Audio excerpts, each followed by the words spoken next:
Coucou mes amours, bienvenue dans les chroniques de Malaika. Aujourd'hui, nous allons faire notre petit review critique de la série de Monsieur Alors quand le mariage devient un cauchemar, épisode 53, partie 1. Ça commence avec Jetta qui est dans la chambre, en train de manger le fruit.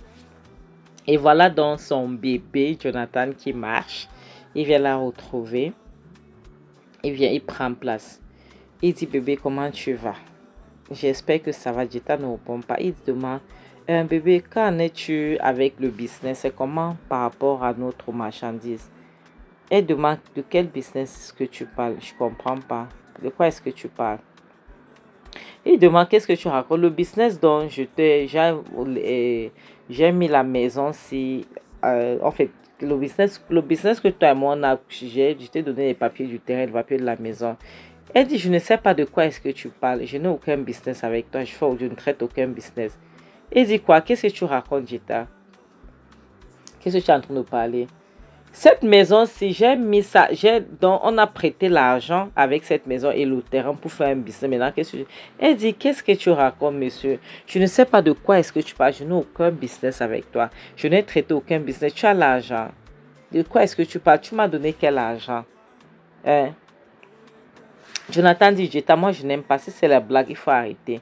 Je ne blague pas avec toi. Je n'aime pas ça. Hein? C'est comment alors avec la marchandise? Ça vient quand? Jetta dit, Jonathan, écoute-moi très bien. Je ne sais pas de quoi est-ce que tu parles. Je ne traitais aucun business avec toi. D'accord? Donc tu vas me laisser tranquille. Tu as l'argent. Hein? Tu as l'argent. Elle demande, attends, tu as l'argent pour me donner, Jonathan. Je t'ai nourri avec ta famille dans cette maison depuis que tu es là et maintenant tu me parles d'argent. Tu m'as donné quel argent? J'ai traité qu'un business avec toi. Écoute-moi très bien, je t'interdis, ne me parle plus comme ça, d'accord? Je n'ai rien à faire avec toi, je n'ai traité aucun business avec toi. J'ai passé mon temps à te nourrir, à te nourrir dans cette maison, à faire ce que je peux faire avec mon argent. Maintenant tu viens ici, tu me poses quelques questions. Il faut arrêter ça, arrête-moi ça. Elle finit de parler, elle veut partir. Jonathan la tire. Donc, il dit, le genre, dis donc, reviens ici. Toi, c'est qui t'attire. Elle tombe, il a tombé sur le fauteuil.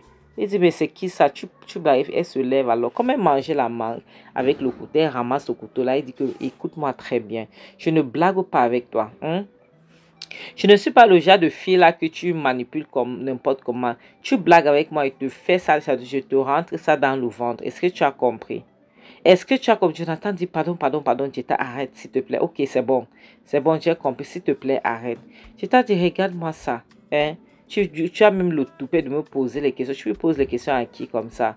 Tu me parles d'argent. Elle dépose le couteau, elle quitte maintenant, elle s'en va. Jonathan a tellement eu peur. Il la regardait, il n'en revenait pas que c'était Jetta. Hey. Donc, il n'en revenait pas que c'était la femme qu'il a épousée, la femme qui disait mon roi, mon bébé, machin. Il n'en revenait pas. La prochaine scène montre Emeka et Debbie qui sont dans la voiture. Emeka demande, est-ce que tu as eu Jetta au téléphone? Elle dit non. Elle dit, je l'appelle, elle ne décroche pas. J'envoie même les messages, elle ne me répond pas. Et puis, je l'ai envoyé le message de tout à l'heure. Elle me dit qu'elle ne sait pas de quoi est-ce que je parle. Je pense que Jetta nous a arnaqués. Emeka dit, tu vois, si Jetta pense qu'elle va s'en sortir comme ça, elle a menti. Si elle pense qu'elle peut venir m'escroquer sur un business que nous, on a commencé ça depuis, elle se fourrait le doigt dans l'œil. Je vais la traiter. Et puis, Debbie dit, ne parle même pas. Elle ne sait même pas de quoi est-ce qu'elle va voir. Si elle pense qu'elle va s'en sortir, elle a menti, elle va voir.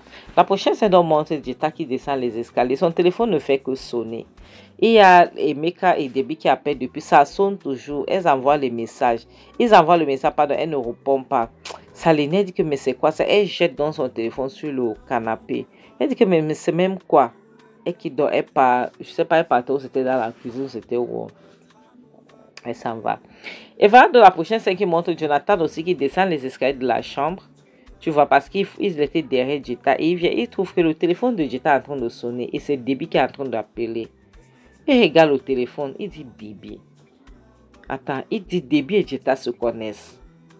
Il envoie la main et il récupère le téléphone. Il ne comprenait pas ce qui se passait parce que il ne savait pas que les deux se connaissaient. Il dit attends, Debbie et Jetta, c'est comment? Je ne comprends pas.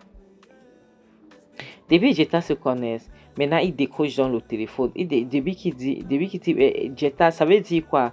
Hein? Depuis qu'on t'a donné les papiers de la maison là et que c'est le faux papier que tu as donné, genre, tu ne dis rien. On t'appelle depuis, et Meka et moi, nous sommes ici. On t'appelle, tu ne réponds pas. Pourquoi? Hein? Jetta, tu es là. Parle-moi. Pourquoi est-ce que tu ne parles pas? Hein? Pourquoi est-ce que tu ne parles pas? Tu décroches le téléphone, tu ne parles pas. Depuis qu'on t'appelle, nous sommes ici. Et maintenant, Debbie raccroche. Et Jonathan crie, ah mon Dieu, qu'est-ce qui se passe?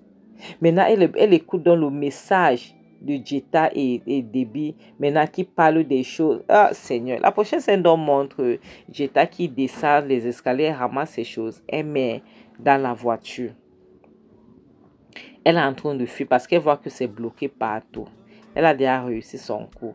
Donc, elle veut partir avant qu'il ne soit trop tard. Dès qu'elle monte alors dans ça va qu'on l'espionnait depuis. Voilà donc Debbie et Meka qui sortent de leur voiture. Qui vient, Debbie lui montre l'âme, demande que où penses-tu aller comme ça? Hein? Et Meka lui demande que où penses-tu aller? Donc tu nous as escroqué, Jetta. Et tu penses que tu peux t'enfuir? Jetta dit, je suis juste en train de faire un petit voyage hors de la ville là. J'ai des trucs à faire. Et Meka dit, ah bon, tu as des trucs à faire avec notre argent. Donc Jetta, tu nous as donné les faux documents. On t'appelle, tu ne décroches pas. Et puis David dit, donc tu penses que tu pouvais t'enfuir. Tu avais dit que tu ne peux pas m'escroquer, puis tu t'en sors. Est-ce que tu as compris? Comme tu as décidé d'être escroc, tu as décidé d'être ce que tu es. Je vais donc te traiter. Je t'ai dit, attends d'abord, on peut en parler. Elle dit, non, on ne discute pas, tu vas voir. Maintenant, elle tire donc tout. Elle tire ça sur Jetta. Maintenant, elle s'en va, elle se retourne. Elle dit à Meka, allons-y. Voilà, donc ils partent monter dans leur voiture. Et en courant, maintenant, ils ont baillé Jetta. Pas de monter pour démarrer la voiture. C'était la voiture de Debbie. Maintenant, donc, dès qu'ils montent, alors, voilà Jetta donc qui est baillé là-bas dans la voiture. Vous voyez, le gros cœur ne paye pas. Dès qu'ils montent, ils veulent démarrer la voiture. Voilà aussi une autre voiture qui vient devant eux. C'était la voiture de Ken, ça les bloque. Maintenant, les Ken sortent de la voiture, les portières s'ouvrent. Les Ken sortent de la voiture avec la police. Donc, c'était Jonathan qui a écouté leur message, parti donc appeler la police. Voilà donc deux policiers qui sont venus donc les bloquer. Et demander que s'ils ne sortent pas de la voiture, on va tirer sur eux. C'est comme ça donc les deux sortent de la voiture avec les mains en l'air. Et Meka demande, Kenny dit, et Meka, maintenant c'est la fin de la route pour toi. C'est la fin maintenant pour vous deux. Donc ça, j'ai toujours su que c'était vous. C'est Jonathan qui ne savait pas. Et voilà, tu vois, tu as eu à faire des choses que tu fais. Moi, je te disais toujours. Et puis Jonathan dit, et Meka, donc c'est toi. Et Meka, donc tout ce temps, c'était toi. Tu étais là pour me ruiner, Meka. Qu'est-ce que je t'ai fait? Et Meka, donc c'était toi. Dans ma maison, mon terrain. Et Meka, donc c'est toi. Hein? Toi qui étais mon meilleur ami, Emeka. Donc c'était toi qui étais derrière, qui manipulait les choses. Emeka n'avait même pas le temps de... Jonathan, il ne répondait pas. Et voilà comment on a mis les menottes sur Jonathan et Debbie. Puis on les a fait partir. On les a dit de partir. Et comme ça qu'ils ont parti. Emeka était là, il regardait Jonathan. Donc il n'était même pas de roman, rien. Pas de rien. Il ne disait pas un mot. Rien. La prochaine scène donc montre Emeka et Jonathan qui sont dans la cellule. On a déjà tabassé Emeka jusqu'à le sang coule partout. Jonathan le regarde. Après, Jonathan demande à Emeka pourquoi. Pourquoi tu m'as fait ça? Emeka, tu étais mon meilleur ami. Hein? Tu étais mon frère. Pourquoi tu m'as fait ça? Qu'est-ce que je t'ai fait? Donc, Emeka, c'est toi qui es derrière tout. Dans tout ce temps, c'est toi qui es derrière tout ce qui se passe contre moi. C'est toi qui es derrière toute cette manipulation. Emeka, à cause de toi, j'ai perdu la seule femme qui m'aimait. La seule femme qui était amoureuse de moi, qui était sincère avec moi. Emeka, Debbie et toi, vous avez planté une sorcière dans ma vie. Pourquoi? Qu'est-ce que je t'ai fait, Emeka? Hein? À cause de toi, j'ai détruit le business de ma femme. J'ai détruit son restaurant. Emeka, pourquoi? Qu'est-ce que j'ai fait? Emeka dit, qu'est-ce que tu as fait? Tu n'as rien vu. Ça, c'est le début du commencement. Qu'est-ce que tu as fait? Jonathan, tu es méchant. Jonathan, à cause de toi, j'ai perdu ma mère. Oui. À cause de toi, j'ai perdu ma mère, Emeka.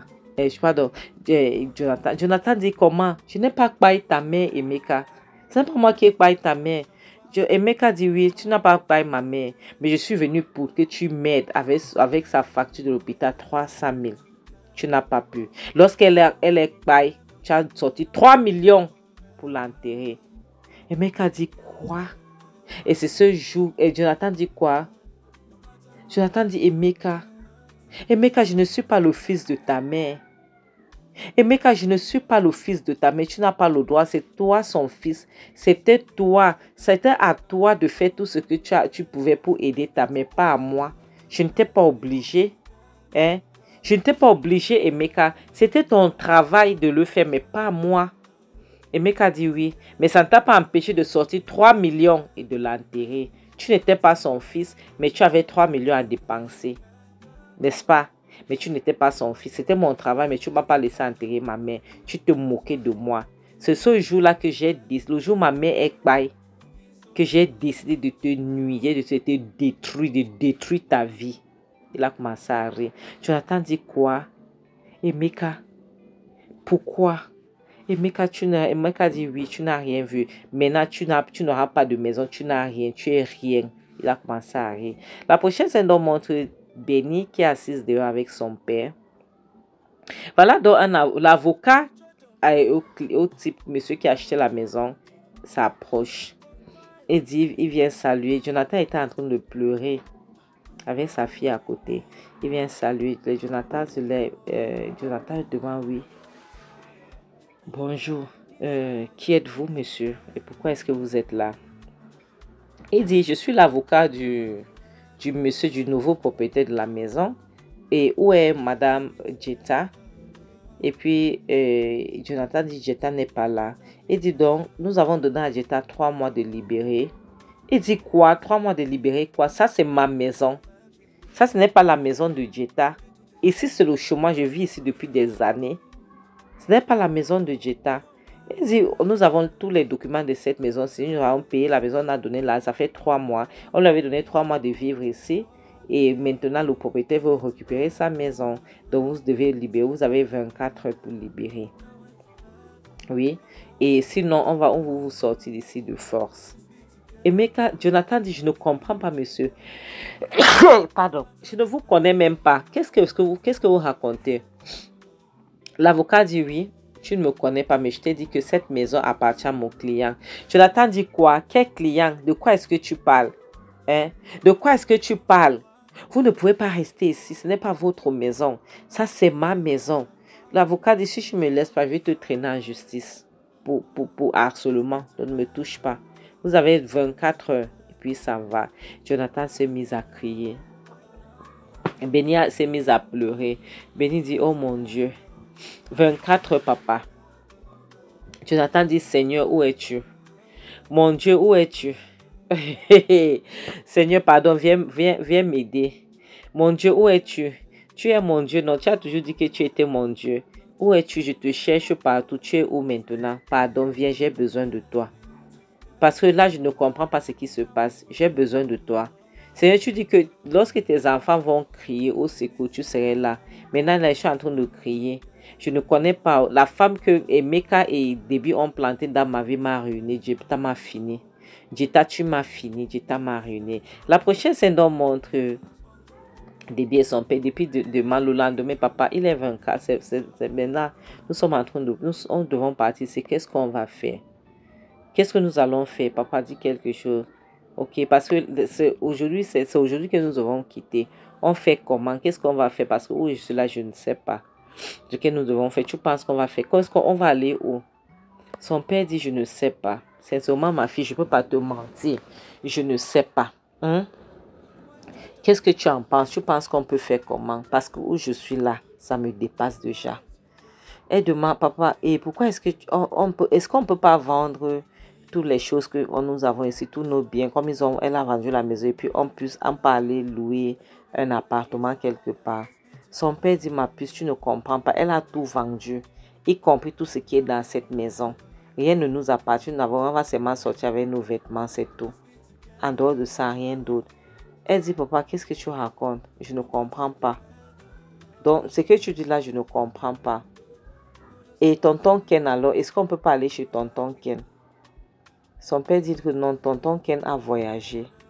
Il a brusquement, elle est voyagée en affaires et son téléphone ne passe même pas. Mes amours, c'est ici qu'on va s'arrêter. Vous voyez, lorsqu'on dit que faites attention aux femmes que donc aux gens qui vous entourent, certains gens ne comprennent pas. Voilà Emeka que Jonathan pouvait jouer. Emeka c'était son frère, Emeka c'était ci, Emeka c'était ça. Et Kenny le disait toujours, il ne coûtait pas. Voilà. Regardez là où Emeka lui est mis. Voilà. Finalement, il n'a même pas d'abri. Donc, il n'a même pas où aller vivre avec son enfant, sa petite fille de 16 ans. Mes amours, comme je dis souvent, le mariage n'est pas un fin en soi. Le célibat n'est pas une malédiction. Mieux vaut être seul que d'être mal accompagné. En bonne attendeuse, salut, bisous. Bye.